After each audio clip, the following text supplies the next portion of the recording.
Hi everyone, this video is about powers that have constants in the bases. It is suggested that you have a basic knowledge of the laws of exponents before watching this video.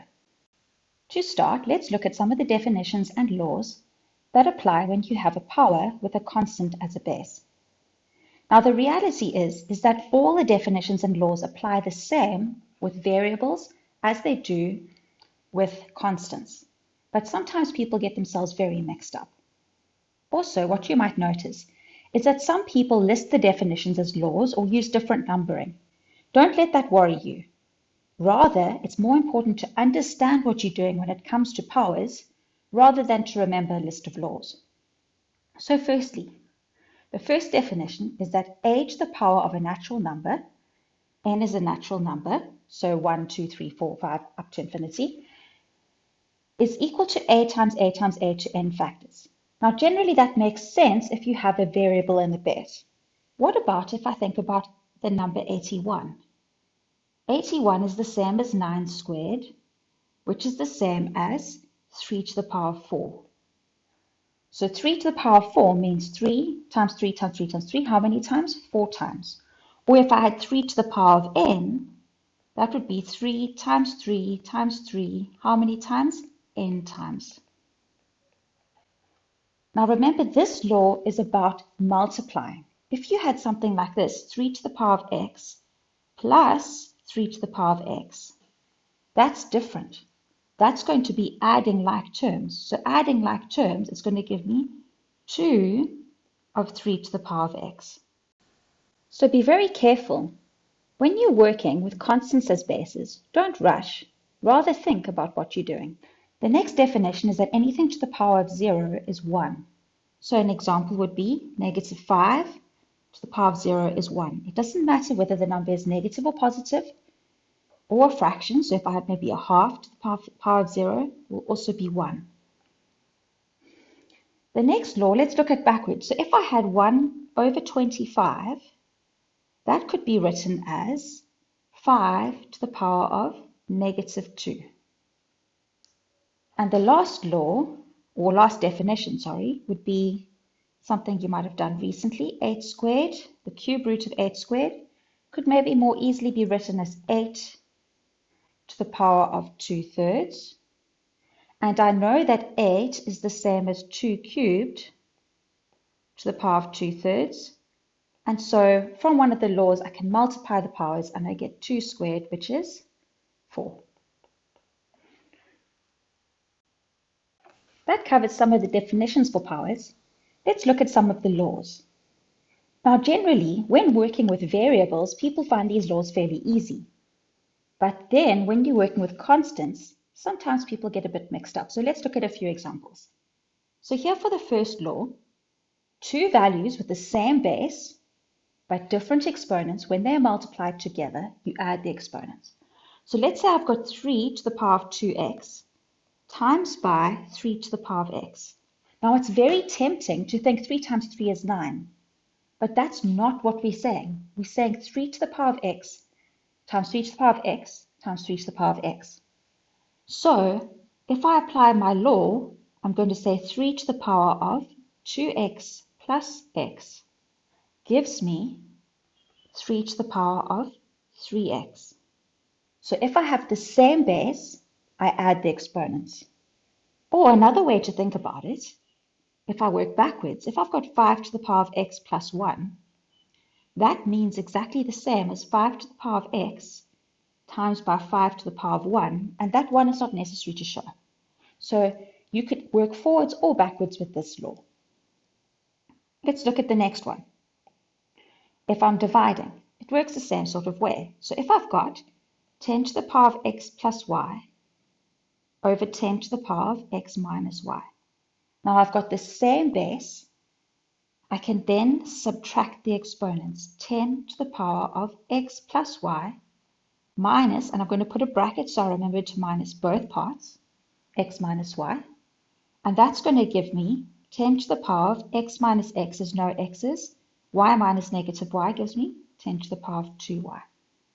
So be very careful that you pay attention to the exponents. You need to have the same base And then if you're dividing, you can subtract the exponents. And if you're multiplying two values with the same base, you can add the exponents. That brings us to an example where we've got two values multiplied together, and there are times that what you can do is you can multiply your values as the bases. 2 times 3 is 6 to the power of x. Now this is only going to work if you have exactly the same exponents.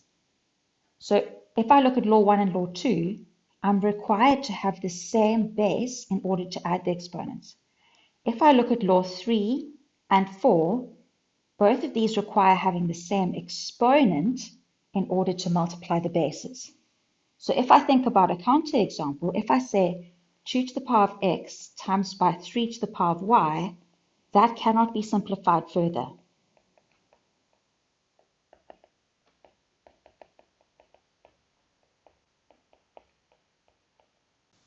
Let's look at the next example with dividing.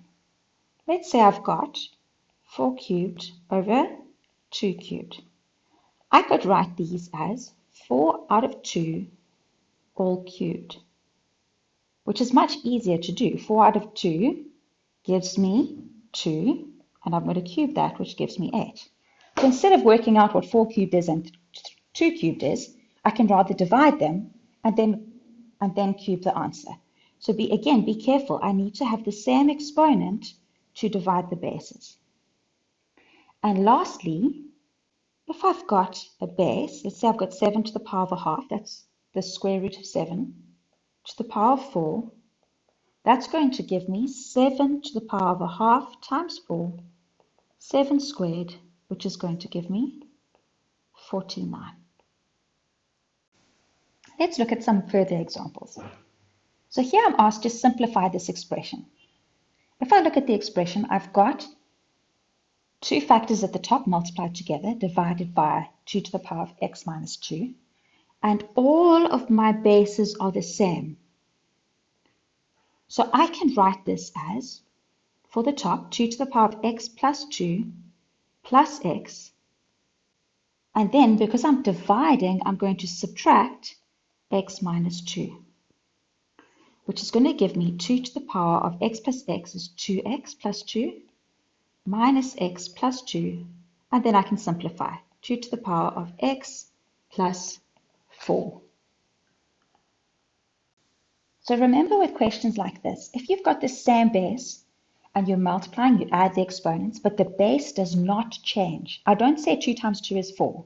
I rather keep the same base, and then I add the exponents if I'm multiplying, or subtract the exponents if I'm dividing. The next example I have here has different bases and different exponents.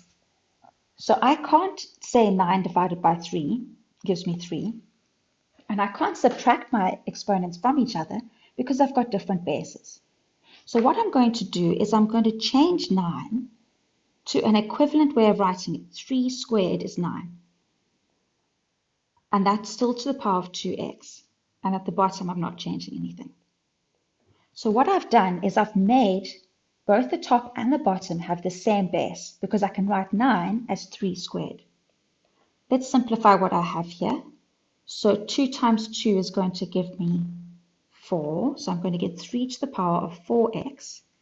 And let's continue by saying minus 3x because I'm dividing. So my final answer is 3 to the power of x. Now the next example's instruction says simplify, leave your answers with positive exponents.